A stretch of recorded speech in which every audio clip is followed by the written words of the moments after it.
Okay, so I think Eric has set this up quite nicely for the following presentation, where I'm going to say, great, we know lots about the climate, the scientists have really done some good work, there are some technical solutions out there, but what does this mean for society?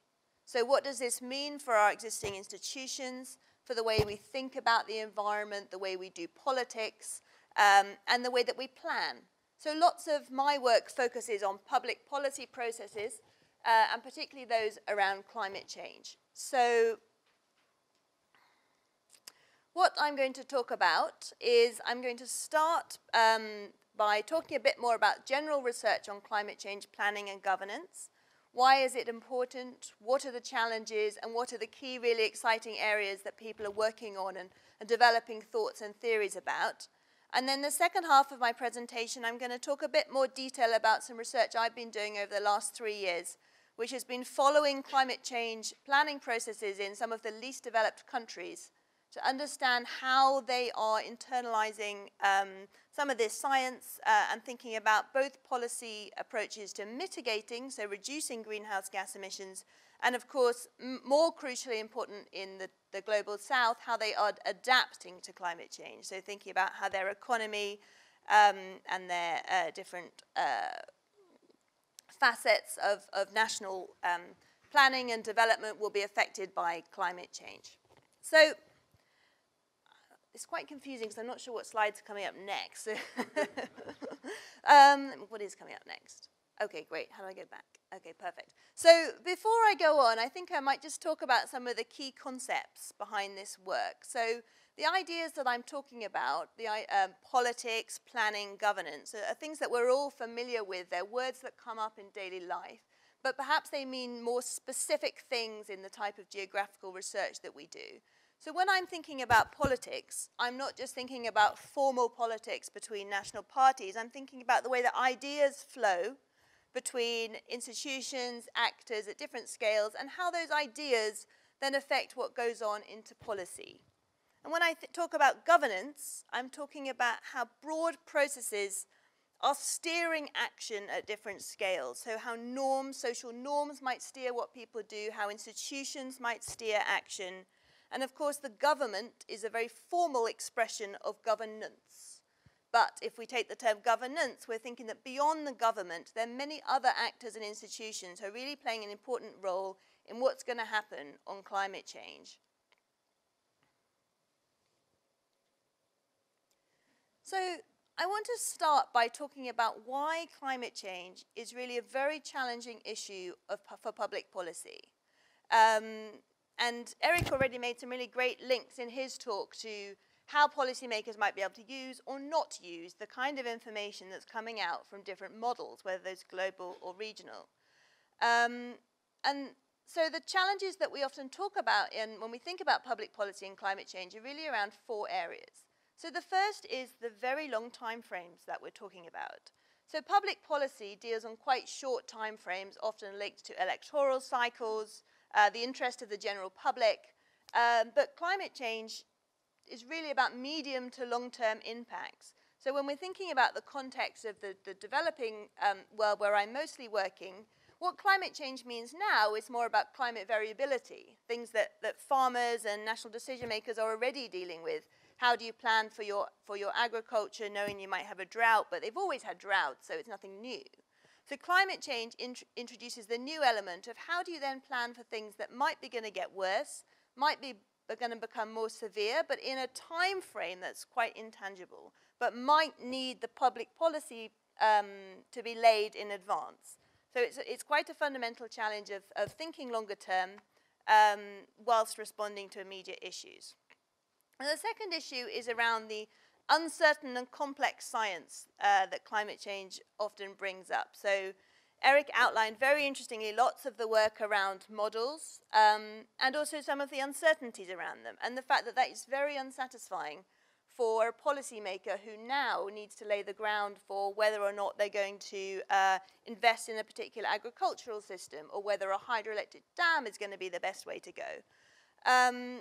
And we often refer in this work on climate governance to the deep uncertainties of climate change. In some cases, we don't know necessarily at a local scale which direction a trend is going to go. And then there's the issue of severity.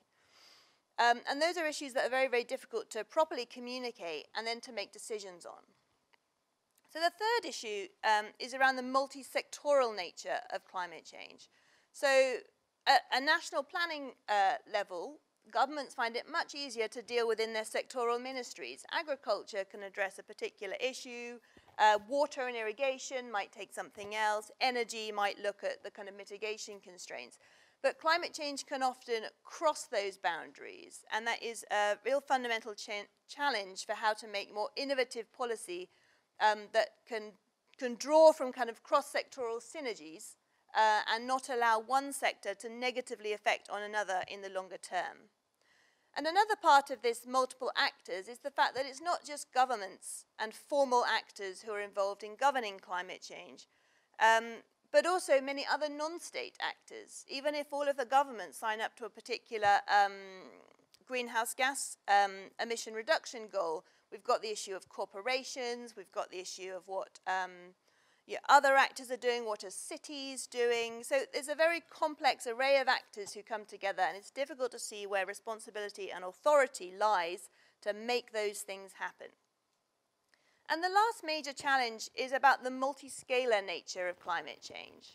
So a lot of emphasis in the media is often around the international part of climate change. We have the UN negotiations, we had the Paris Agreement, which generated a lot of excitement and optimism about the future for climate politics.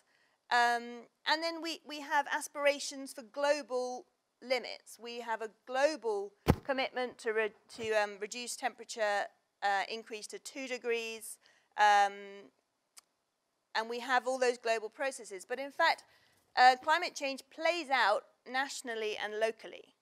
So it's a global responsibility, but those decisions have to be taken at different scales, but they have global implications. So if India or China choose not to reduce their greenhouse gas emissions, that will be a national choice, but it will have global significance for us all.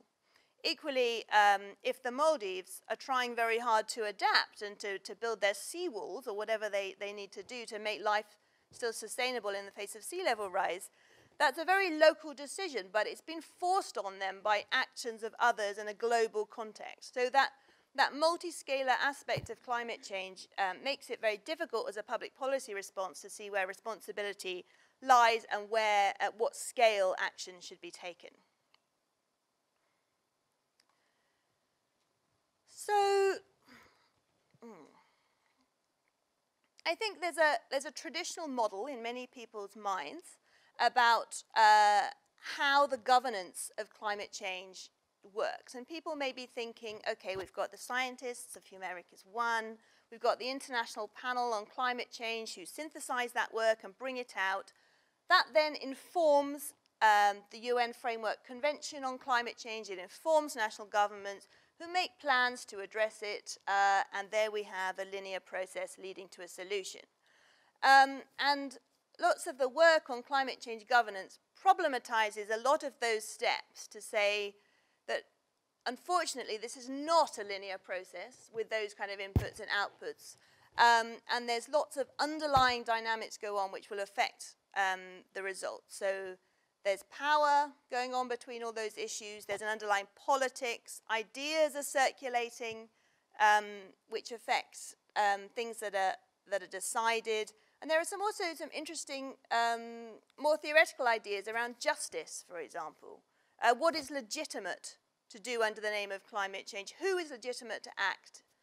How can we be accountable to communities such as those in the Maldives who are going to have to move, potentially?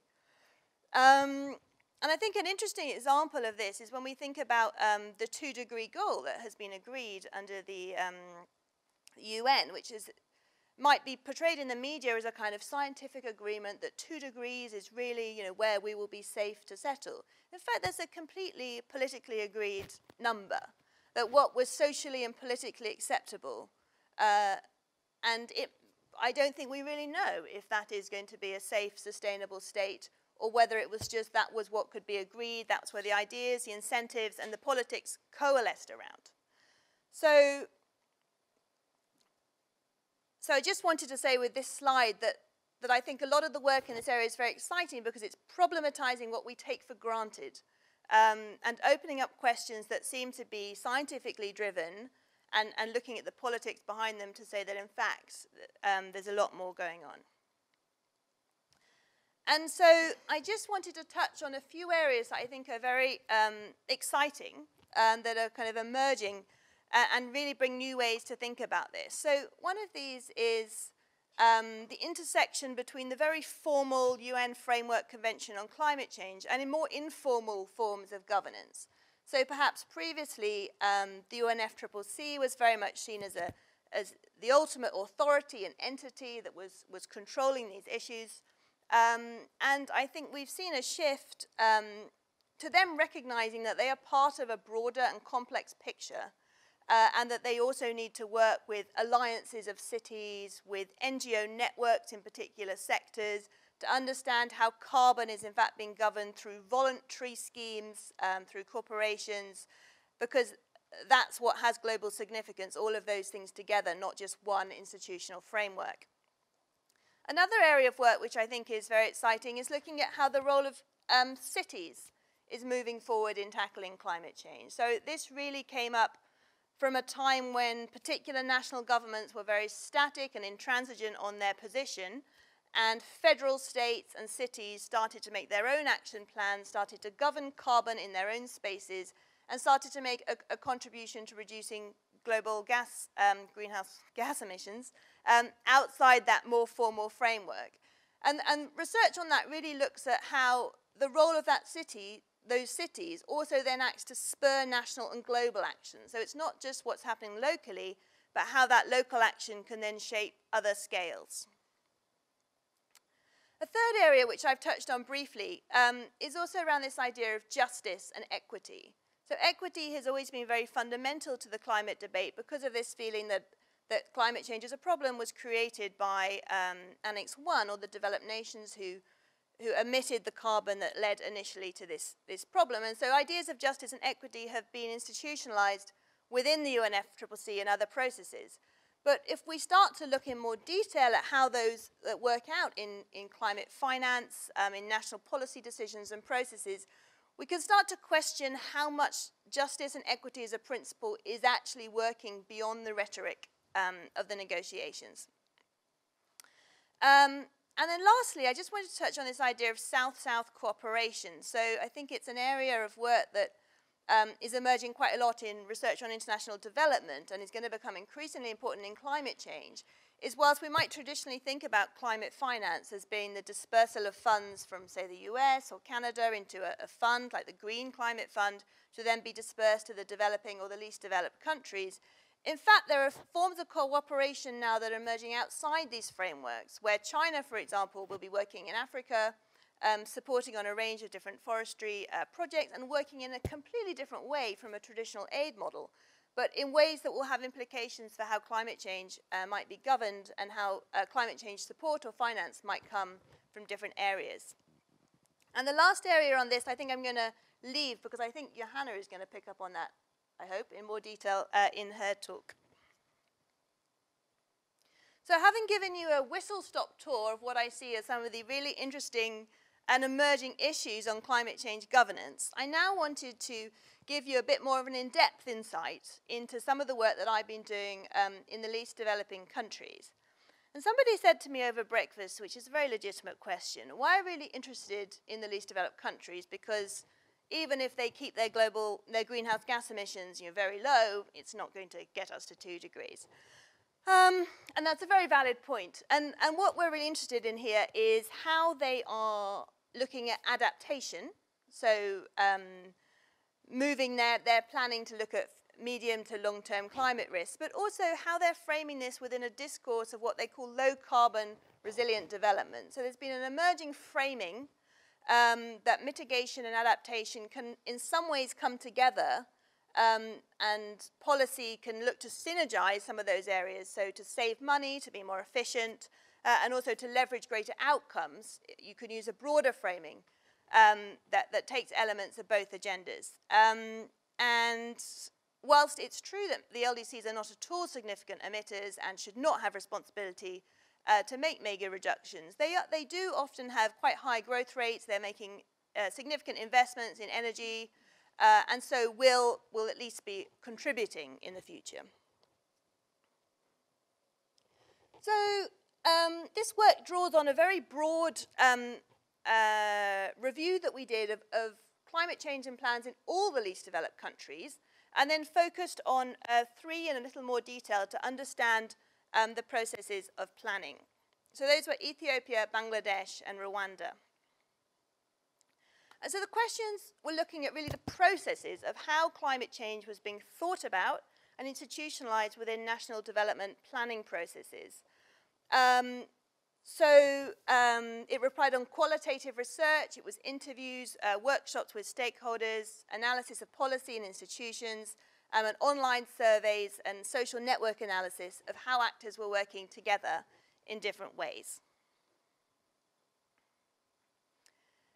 So as I said, there were 3 countries that we looked at in more detail, and what was interesting was that all of these countries have a very flagship climate change policy. So since 2009, many LDCs have developed a plan, often with support of international actors, that looks at how they'll address adaptation primarily, and sometimes also considers how they might think about the green economy or green growth approach to their development. So, as this is a short talk, I'm going to give 3 very headline thoughts from this work, and not really go too much into the details. So if people want to pick up on that later, that's maybe something we can do in the questions. So what we saw was that really important incentives for engaging in low carbon resilient development was the idea of access to climate finance, and also portraying a country as a global leader. So for me, it sometimes seems slightly counterintuitive. Why would a least developed country government be interested in looking at a medium to long-term climate agenda? And that was why we kind of went in with this idea about what was motivating countries. And so this idea of money, of course, it seems logical, but also global leadership is interesting. That ability on an international stage to take a lead on a particular stand and the implications that has for reputation.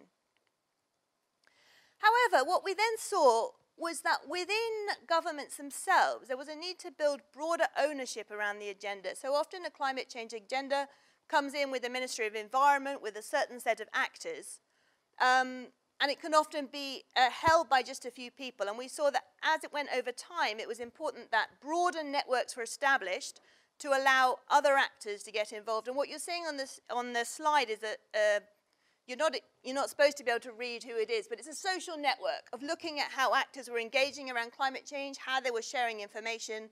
And those red ones are the kind of key hubs, so where people were going for information around the agenda. And what was interesting was those ones in the middle were actually international actors, so consultants or development agencies who are supporting the initial planning processes. So the question we were asking is, once we remove those, will those policy networks be able to sustain this agenda and build ownership over time? Secondly, we found that there was a real lack of consensus on the key terms around government officials and also institutionalized into policies. So there are these flagship plans and those that are moving forward, but through the interviews and our discourse analysis, we saw that actually actors were framing the ideas in very different ways.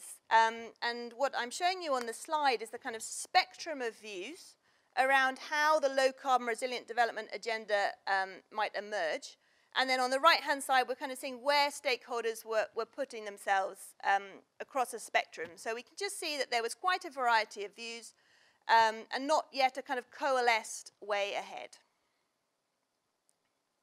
You might say, okay, but what does that mean? And I'm just suggesting that once you have a policy approach and a plan in place, there is a need for a consensus or clarity about the way that government officials will take that forward. And particularly in the case of climate change, where one sector may negatively affect another, or where there may be a risk of maladaptation, so taking decisions that actually aren't adaptive in the medium to long term.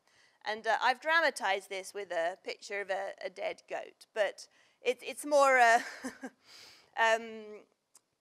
potential that this is, of course, this agenda is at a beginning stage. It's not surprising there's a diversity of views, but as we move forward, we need to think about how a consensus could be built around a particular approach to avoid these potential issues. And my third point is that there's a really positive and exciting rhetoric around low-carbon resilient development in this context. So there's really strong ideas around win-wins. You know, we can mitigate for climate change, we can improve energy security, we can be resilient and adaptive, and we can do all those things together. And that's a very kind of optimistic and exciting narrative. And at the same time, I'm suggesting that whilst it's great to have that positive framing, we also need to ensure that the other questions are being asked. So those would be questions around who's benefiting and who's losing from the particular approach that we're taking here to climate change. What are the trade-offs between taking a green economy or a green growth approach to another path of development, and what implications does that have for different communities? So what we're suggesting through the analysis of the discourse here is that the way that people talk about very positive win-wins and being ready for finance and being part of an international momentum is exciting and is a good time, but it's also important that as these processes develop, that these other questions are allowed to emerge as well. So you may ask me, so what? So I'm going to tell you why I think this is important. Firstly, for policy, and secondly, for theory. So firstly, I think that climate change as a public policy issue is increasingly moving towards something that's going to be mainstreamed or integrated into broader development planning. So therefore, it is important that officials coalesce around a particular way or approach so that when that moves into sectors, those sectors can work together with an aligned vision. I think it also raises questions about what does it mean to be ready for climate finance. So there's a major discourse at the moment about climate finance readiness, supporting governments and countries to be ready to receive money, putting in institutional practices and fiduciary controls. But I think some of this research suggests that there are also other more social questions to ask about being ready. What are the social aspects of this transition? What is the level of consensus or ownership that we have, and how can those be supported? And lastly, this element of needing to look quite particularly at who benefits and how to ensure that the politics have been taken explicitly into account. And then in terms of implications for theory, I think that climate change as a social science discipline has often been taken on by the international relations specialists or those working in relationships between nation states.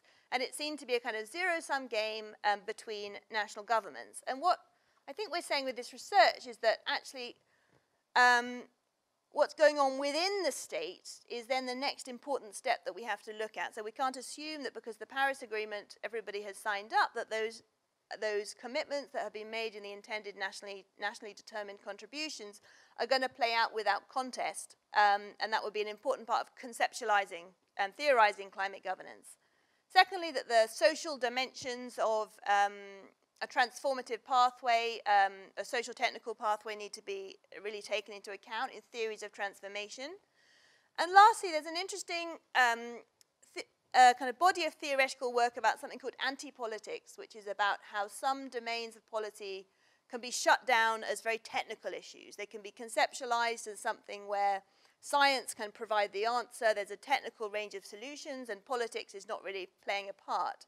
And I think that climate change has potentially got a lot to offer to that theoretical debate, because I think it rests very heavily on science, also on economic models when we think about development planning, but actually there's a very complex politics to it as well, and sometimes that can get a little bit squeezed out. So as we cross the halfway point, do you think we could revert this climate change? We start with Eric. Can we revert climate change? Yeah. The status well, it depends on what part of climate change. So we know that we can't revert sea level rise. For instance, sea level rise, we've set into motion, we've put up the the flywheel that is the melting of Antarctica and Greenland. And I didn't show the slide here. I decided to put it out, to take it out at the end. But the interesting thing about sea level rise is that even in our best scenario, sea levels are going to continue to rise. And they are going to continue to rise very, very fast. And it's only going to accelerate even if we get to this magical RCP 2.6 scenario. So we're past the point of no return if we worry about sea level rise. Temperature rise, yes, we could maybe do something about that. Biodiversity loss, again, the same problem, where there is so much happening already, and we are in a mass extinction at the moment. It was a comment actually I want to make in the previous session about actually that if you want to mimic nature, you have to value nature first, which is not really what we seem to be doing with all our climate actions. So I'm quite pessimistic, I think. Okay. So from governance point of view, what do you think? Is something possible? Well, I guess the way I'm translating the question for myself is, do we have the political motivation to make the kind of deep structural changes that would be needed? And I'm not even thinking about reversing, I'm thinking about reaching 2 degrees.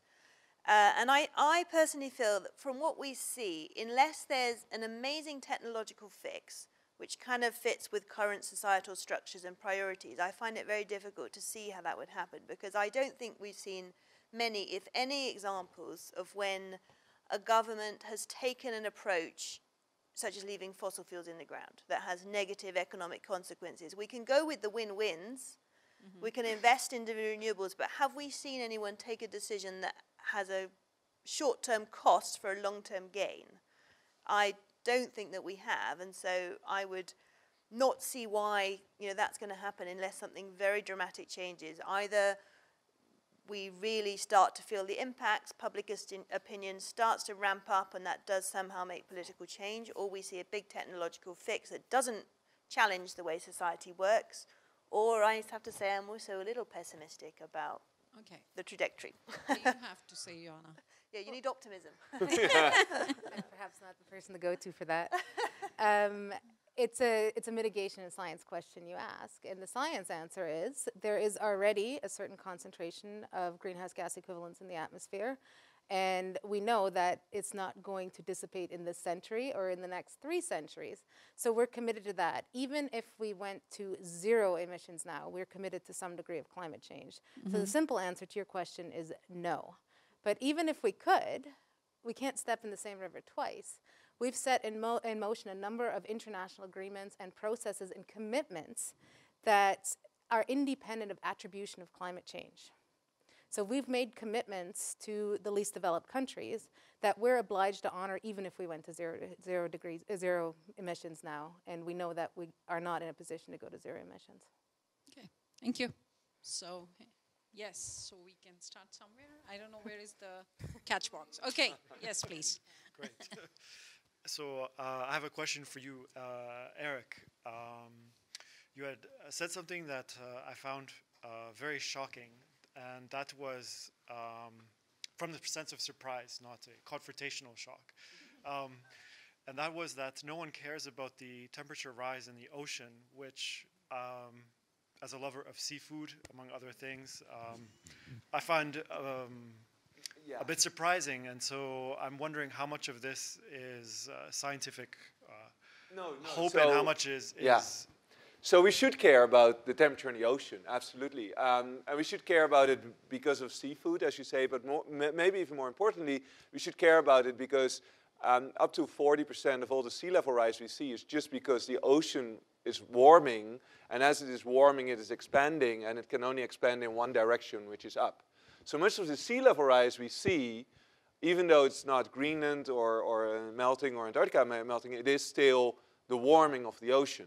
So maybe I said that a little bit too short. I just meant that that there is this regional difference, and that most people live on land. So if they think about their personal habitat, then that is what they experience. But temperature rise in the ocean is certainly important, yes. Sorry that I said that. So if I may just follow up a bit. So there are many communities, of course, that rely on their livelihood from what is going on in the ocean. So is that something that is actively being considered, or is that, or is the trouble on land so much more worrisome that No. issue? So I'm an oceanographer. So I thought that I could make this comment because I'm an oceanographer, and that kind of like excluded. No, so I work with biologists, for instance, in looking at how in a warming ocean, different species are going to migrate poleward. And we have some really interesting work about how, say, fish can move poleward much faster than algae, say coral or kelp. And what's going to happen, and what we really fear, is that you get displacements and new ecosystem introductions, where, for instance, in a warming ocean, you get fish that normally live on coral reefs. Because the ocean gets warm, they move poleward. They get into an algal forest, a kelp forest, and suddenly they experience this new ecosystem, this new food source. And what we've seen, and we've already seen examples of that in Japan, for instance, where then suddenly these fish go crazy, literally, and they start eating away the entire kelp forest. And after a few months, you're left with a barren only. So at that point, the fish is essentially an invasive species. It's invasive because it was enabled by a warming ocean. And you end up with an empty ecosystem almost. And that is absolutely a worry. We worry about this all the time. We worry about ocean acidification. One of the things about the geoengineering is that even if you can fix temperature, you are not going to fix the amount of CO2 in the atmosphere. So the amount of CO2 in the atmosphere is going up and up and up, and that goes into ocean acidification. So the ocean is going to get more acidic, and that is going to impact marine food webs too. Thank you. Okay. Yes. Next. It's easier. Yeah. Thank you. So my question is really directed to both Eric and Susannah, and it's a question about oil price volatility and recent sort of record low, well not record lows, but low oil prices, and how that factors into Eric, into your models of climate change, if it does factor into it at all, or whether it's just a short-term blip that you don't need to worry about. And Susannah, likewise, really how that, if at all, affects governance and strategies. Well, yeah, so I can be short. So we as climate scientists, we get given a set of curves of emissions over time. And that is by people who study exactly the kind of things that you are suggesting. We just we calculate through these set of curves, and whatever comes out of them. So it doesn't really factor into our things directly. In terms of the way I would think about that, it would play into a range of factors that policymakers or other stakeholders are making around decisions. And often we see that people will make the kind of the mitigation decision if it aligns with other incentives, which are often economic incentives or other rationale. And with a lower oil price, the incentives are stacked the other way. So yes, it plays in terms of how people are translating their ideas into action, but they need the incentives to support that. And if the incentives are going the other way, it's going to stall action. Okay. Pass it on to him.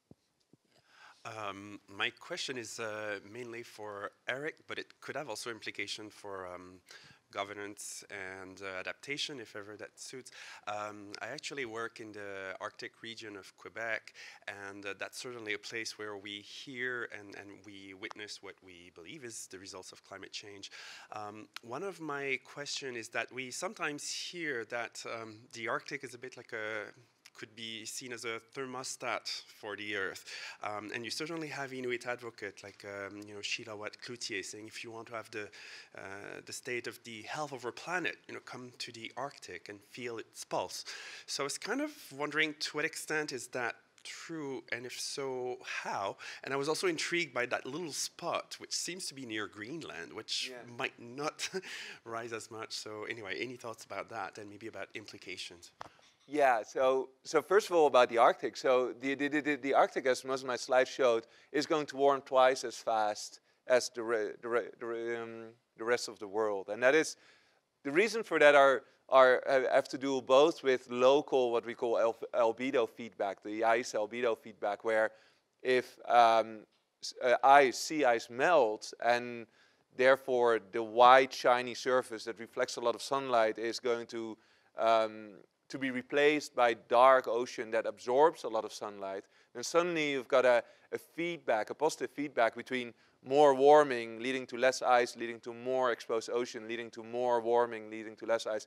So that's a bit of a runaway effect that is very local. Then that stays local because of changes in atmospheric circulation, and that's the changes in the jet stream, for instance, that we talked about. So it's quite complicated how that goes on, but it is true that the Arctic is probably the most vulnerable place to climate change, and everybody expects it to be the area where most warming is going to happen. Then that blue blob, well, that is actually a really complicated story. I mean, we don't completely understand it yet.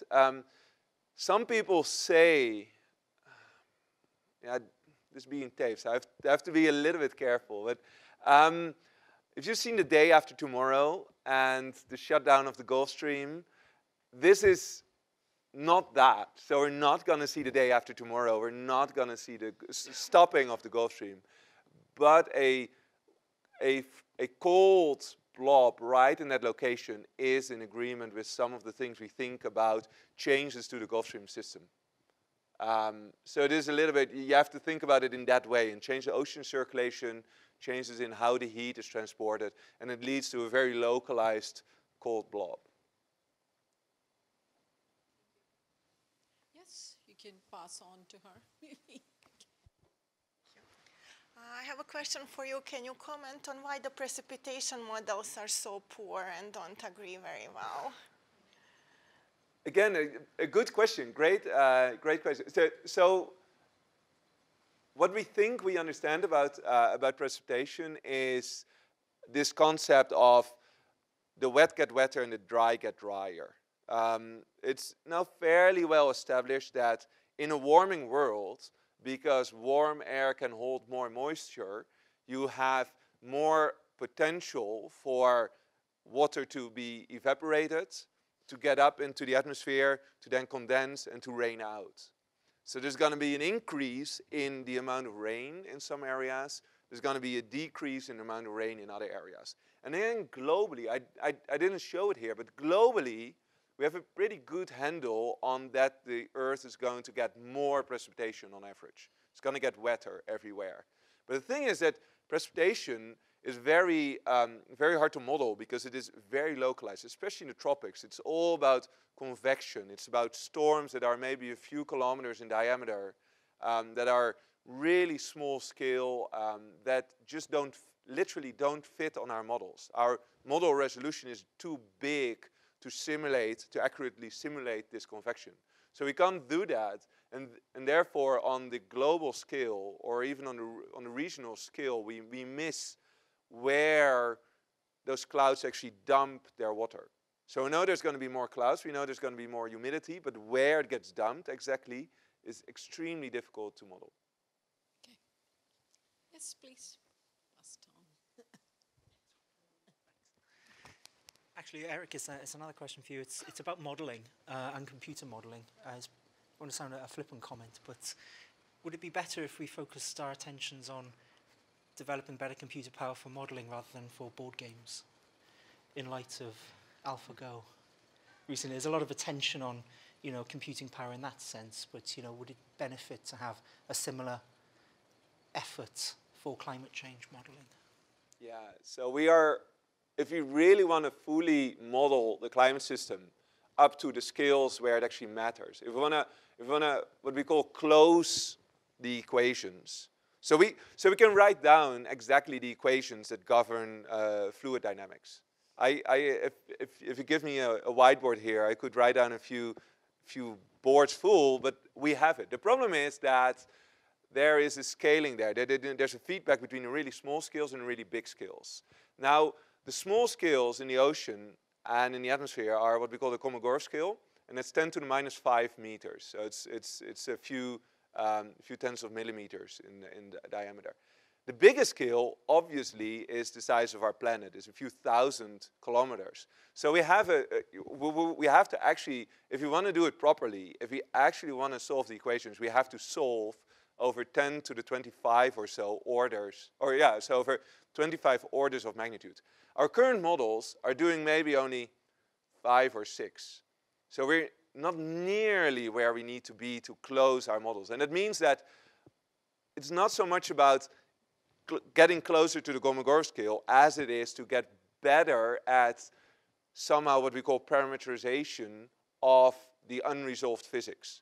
So whatever happens inside those grid cells, inside those Lego boxes, we need to make simple physical assumptions about those, what we call parameterizations. And that is what we need to get better at how do we model a cloud that we don't actually resolve? How do we get it to actually dump the rain where we want it to be?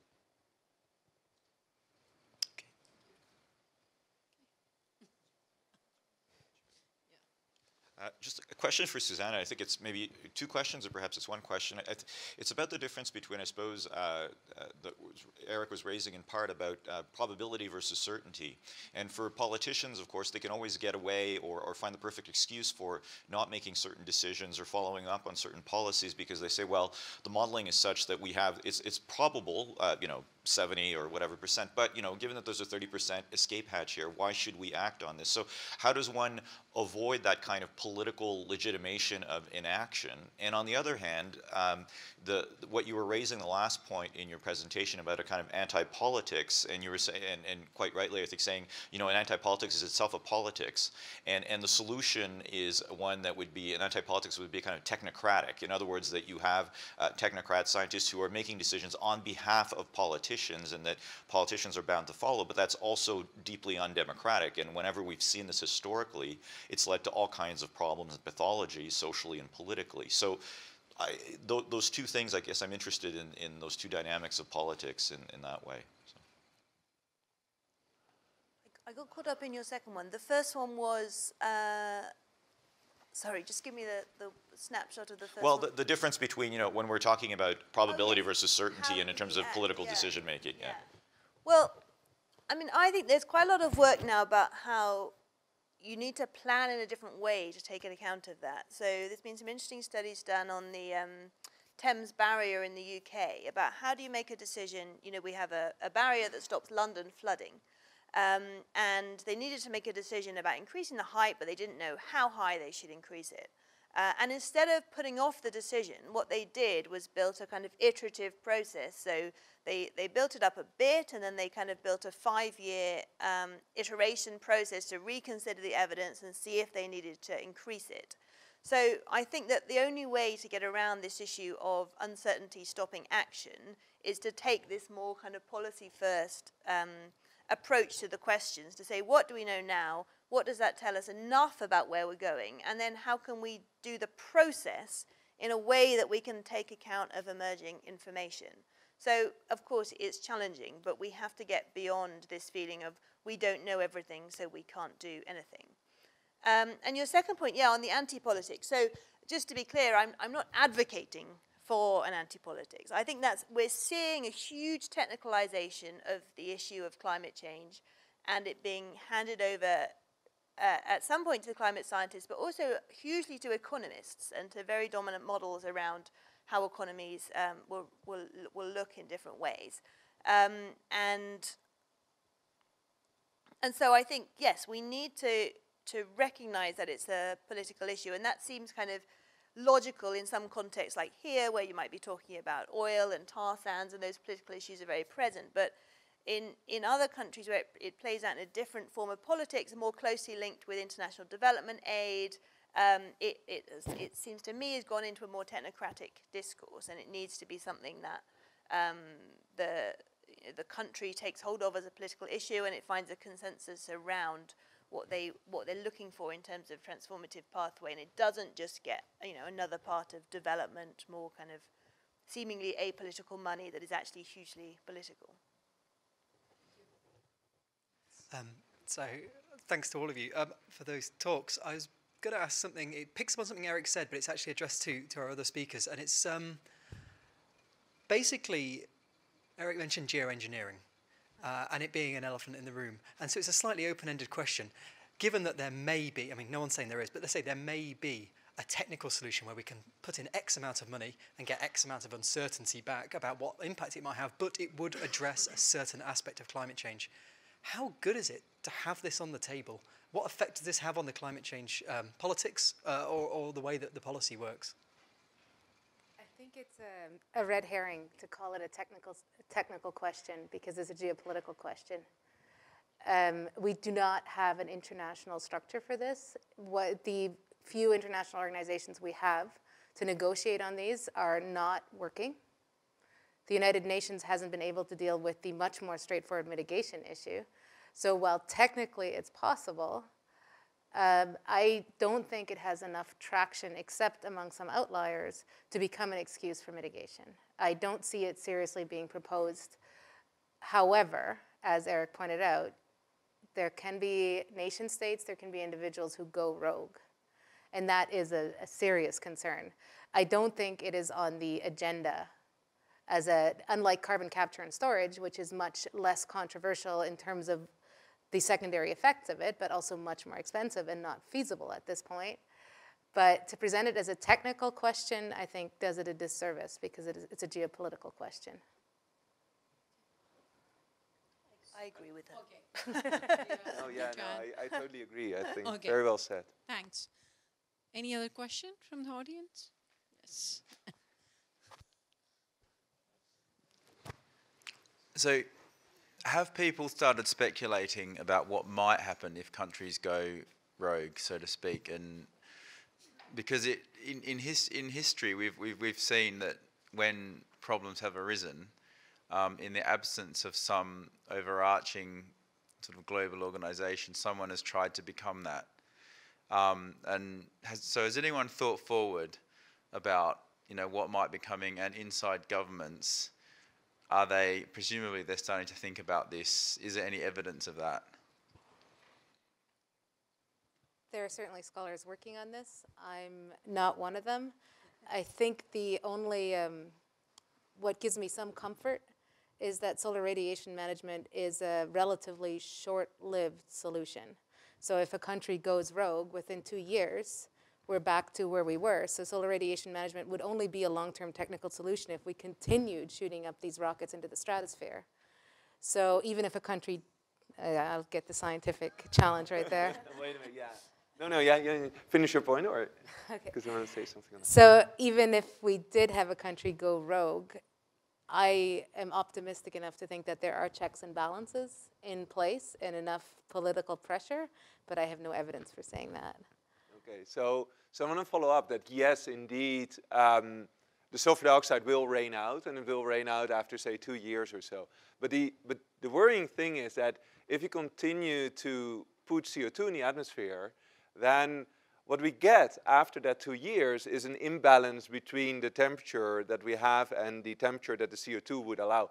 And that's going to lead to rapid temperature rise, which is even faster, which is up to 5 or 6 times faster than what you would get if you wouldn't do the solar radiation management at all. So essentially the result is that once you start, you're hooked. You can't stop. And the longer you wait with stopping, the worse it becomes to stop. It is literally a drug that we get addicted to, and there's no way to stop it, because as long as the CO2 is just building up in the atmosphere, the sulfur dioxide is the only thing that protects us from super fast warm-up that is much faster and much more detrimental to ecosystems.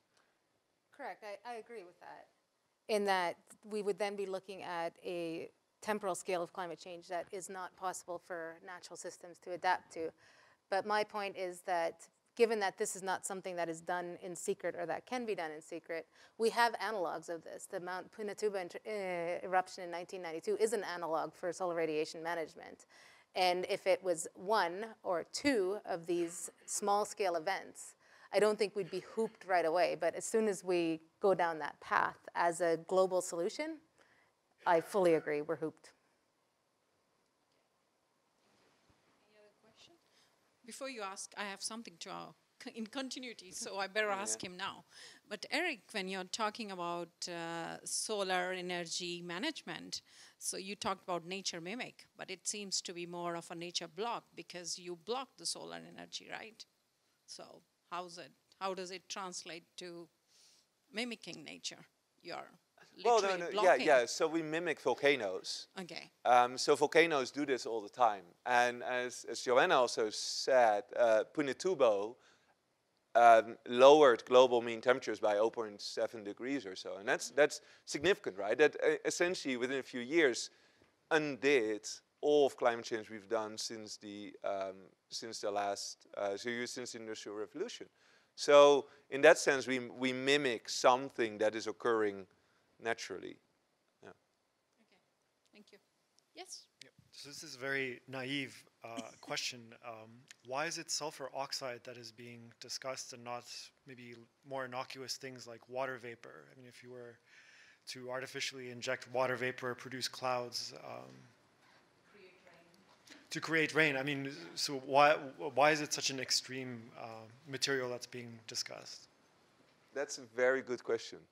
I don't know. It could be that the analog is the volcanoes. To be honest, my atmospheric chemistry is just not up to par to answer this at this point.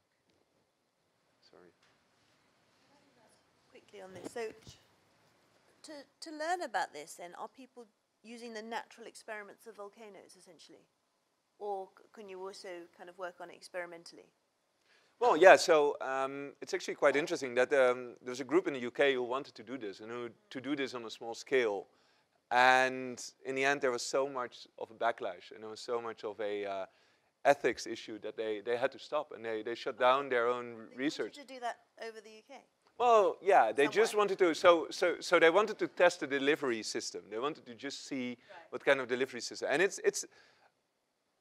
it gets discussed in the hallways in conferences, climate science conferences. We discuss about the ethics of studying this. Should we study this or should we just stay away from it?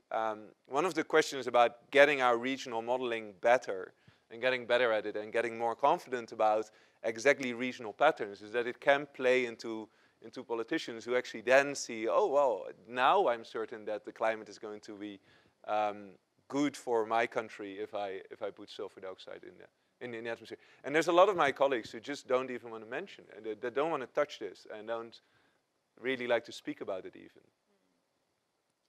Thank you. Any other question? Yes? Okay, no problem.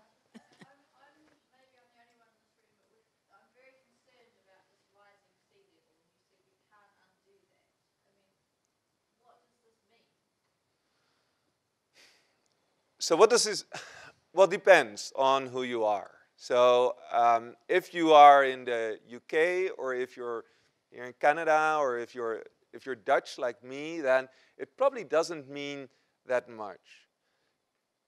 Climate change, in my view, and I'm really more talking as a person, I guess, than as a scientist, is very much it's about the investment, the infrastructure we've laid down, and we have to abandon that infrastructure.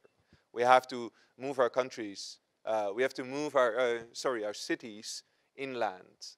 Now, the pace at which climate change is happening, on the one hand, Susannah said the slowness of it makes it very hard to get policies in place. But on the other hand, it also gives us some lead time. So if we're thinking about 50, 60, 70 centimeters of sea level rise, then for countries like Holland, for instance, that is acceptable. That is doable. The Dutch have officially said that we have the engineering in place to do this. We'll just raise our dikes.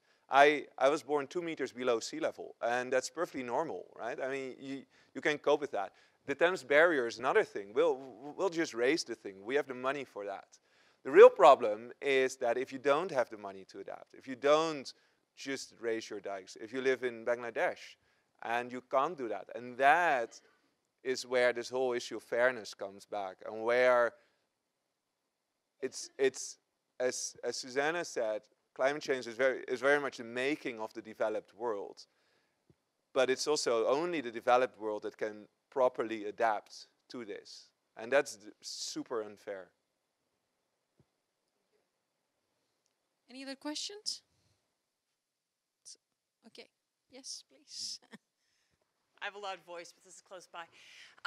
So this is actually perhaps going a little bit towards Susannah. You were talking a lot about less developed nations, but during the Scottish, post the Scottish referendum discussion, we had a lot of discussion around smaller nations, which are not the same thing as less developed, but have a lot of the same political type problems. And they can't bring the amount of pressure the United States can, for example, against these sort of concepts.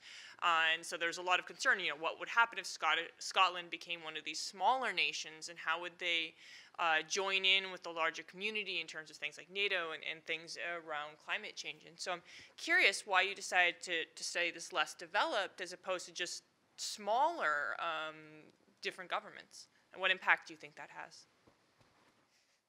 Okay, well, I think for me they would present quite different questions. So the fact of being a smaller nation has essentially an impact on your role in international relations. So yes, what if Scotland chooses to go independent in the future, will they be a significant voice? But Scotland, as an example, still has, a range of financing, infrastructure, government systems that allow it to deliver policy in a way that the least developing countries are still working on. So I think, the choice of the least developing countries is really about those countries that are going to feel the effects of climate change worse. So those are the communities who are living, on the coastal areas of Bangladesh, who are already experiencing cyclones, and it's going to be, quite significant. So in a way, our research choice is really kind of a bit normative in that sense, in that we know these countries are going to suffer the worst. They're the places where we really need to plan for adaptation. How can that best be supported? And I think in terms of the international relations issue,